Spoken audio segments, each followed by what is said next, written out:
السلام علیکم۔ دعائیں اگر دل سے مانگی جائیں تو مقدر بدل جاتا ہے۔ ناممکن چیزوں کو ممکن بنانے کے لیے اللہ کوئی نہ کوئی وسیلہ بنا دیتا ہے۔ اللہ راستوں کو موڑ کر تمہاری دعاؤں کی قبولیت کو منزل تک پہنچا دیتا ہے۔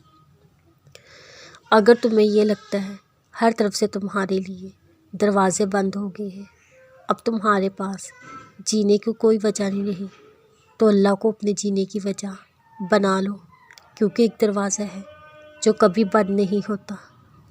تمہیں لگتا ہے اللہ تمہیں اکیلا چھوڑ دیتا ہے اس وقت جب تم ہر چیز سے ہار بیٹھتے ہو۔ اصل میں اسی وقت تو اللہ تمہارے سب سے قریب ہوتا ہے۔ آزمائشیں ہی تمہیں اللہ کے قریب لاتی ہیں، اور دعاؤں کی قبولیت کے ذریعے ہی اللہ ہمیں آزماتے ہیں۔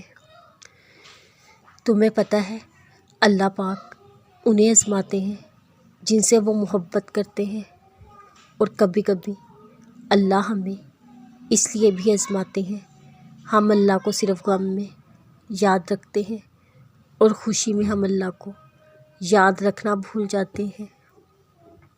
آزمائشیں ہمیں اللہ سے دور نہیں کرتی، بلکہ اصل میں آزمائشیں تو ہمیں اللہ کے قریب لاتی ہیں۔ تمہاری من پسند چیز تمہیں آزمائش سے ملتی ہے، اور میری پیاری آزمائشیں صبر کا ایک اہم پہلو ہے۔ کبھی کبھار دل اتنا تھک جاتا ہے کہ میں نہ کسی سے گلہ کرتی ہوں، نہ شکایت کرتی ہوں، نہ لڑتی ہوں، اور چپ رہ کر بس ایک لمبے سجدے میں گر جاتی ہوں۔ اور واقعی تم اس کے معجزے دیکھنا چاہتے ہو تو یقین رکھو، دعائیں جادو کی طرح کام کرتی ہیں۔ کیا پتہ جو تم مانگ رہے ہو اس میں اللہ کی رضا شامل ہی نہ ہو۔ کیا پتہ تمہاری تڑپ دیکھ کر اللہ نے تمہارے لیے معجزہ تیار کر رکھا ہو۔ کیا پتہ اللہ تم سے آزمائشیں لے کر تمہیں صبر کا پہلو تھامنا چاہتا ہو۔ کیا پتہ اللہ نے تمہیں تکلیف سے اس لیے گزارا ہو کہ وہ تمہیں شکر گزار بننا چاہتا ہو۔ ہونے کو کیا نہیں ہو سکتا، اور کیا پتہ اللہ تمہیں اپنی محبت سکھانا چاہتا ہو۔